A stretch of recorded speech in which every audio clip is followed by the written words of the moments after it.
Hi, I'm Disha, and I helped my mom write a book called Cuddles versus Don Fifi. Today we're reading to our cats, and we're reading chapter 14. I hope you enjoy.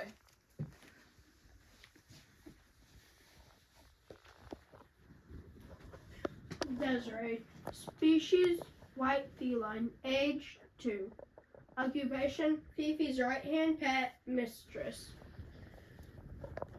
The night bothers some, but not me. I actually like it. It's spookier.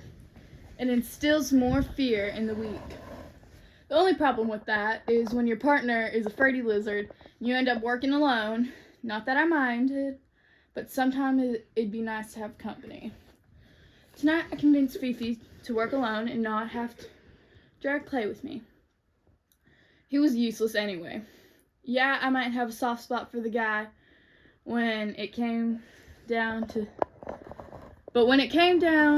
this kind of business, you needed the right partners too. Honestly, I'm surprised no more kittens or puppies get dumped out here than they do. I shivered at the thought of working with a dog. Well, it might depend on what kind of dog it was. If it was one of the dopey kinds, I could work with that, but none if it was one of the serious type. Nah, bro, that's not me. Fifi would like to get some more animals on his side, especially domestics, as the swamp dummies were harder to control. Finding any animals with kind of skill was even harder. The problem was the shortage of animals in such a small range. Gracie was supposed to be working on that, but I never thought much of guinea pigs other than they were quite the furry feast. But Fifi said she came in handy. I still didn't trust her. I still felt a little sick from my private party with Fifi earlier, and climbing this tree wasn't helping matters. If his human hadn't come in when he did, I would have stole a few bites of food while I was there. It would have helped. So midnight snack it was. The mockingbirds were curled up in their nest, with the babies asleep. Oh, so cute. I crept closer until I was practically breathing on them. Hello, I said. The two parents startled awake and jumped out of the nest before catching themselves midair. I put my paw up to keep one of the babies they'd almost thrown out of the nest from falling to its death. Oh my word, you scared us, the female mockingbird said, fluttering just outside the nest. Why would you do that? What do you want? The male demanded, landing on their cozy home, glaring at me. What's this? No thank you for saving your baby? If it hadn't been for you scaring us, you wouldn't have had to save her. What do you want, cat? The male said.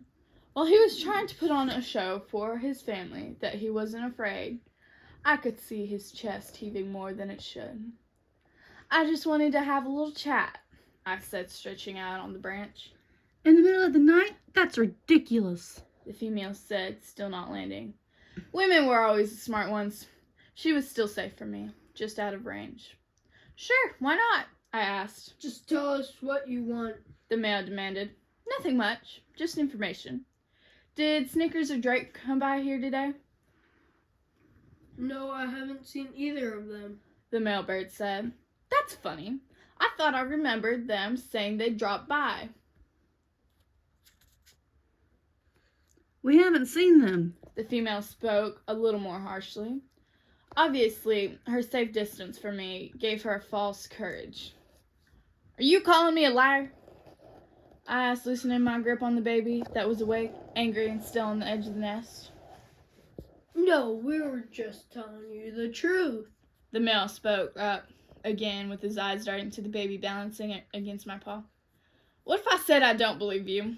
I asked, letting the baby have a little more freedom. Look, what do you want?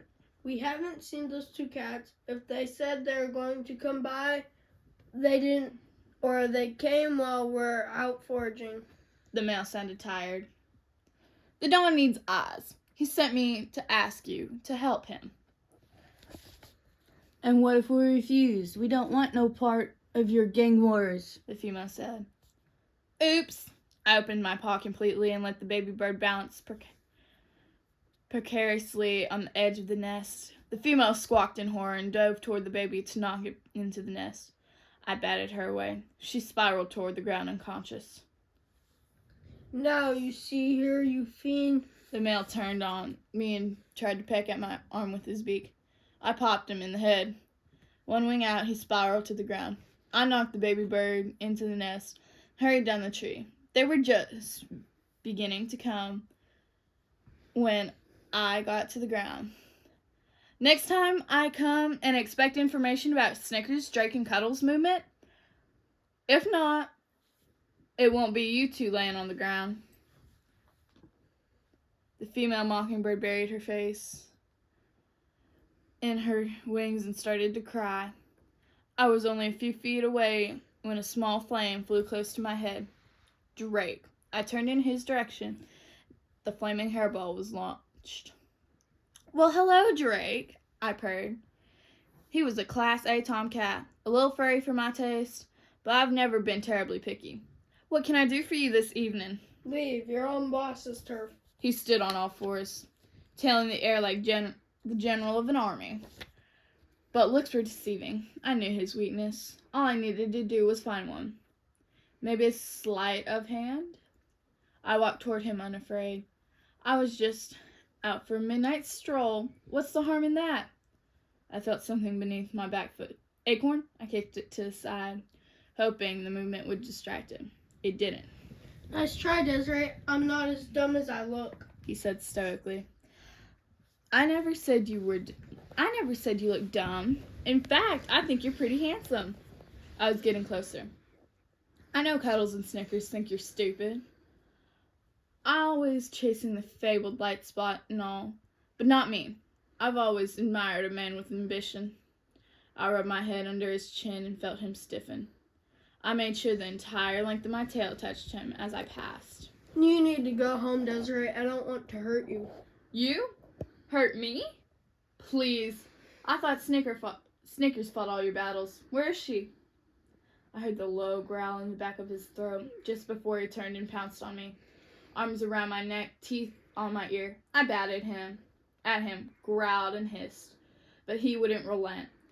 Who knew the puffball had any nerve? I pulled away. He stared at me, hackles and back raised. If you'd have asked, we could have done this the fun way instead of being all mean about it, I taunted. I said go! He growled. Are you sure you don't want to try it my way? I said, walking a circle around him. No! I jumped at the forcefulness in his voice. He charged toward me. Fine. If he didn't want to play, have fun, I would go home. Ari had done what I came to do. I scampered off until he stopped chasing me, then slowed to a walk. Men. They're always so serious. That's why Fifi and I get along so well. We understood each other. We knew how to loosen up and have a good time.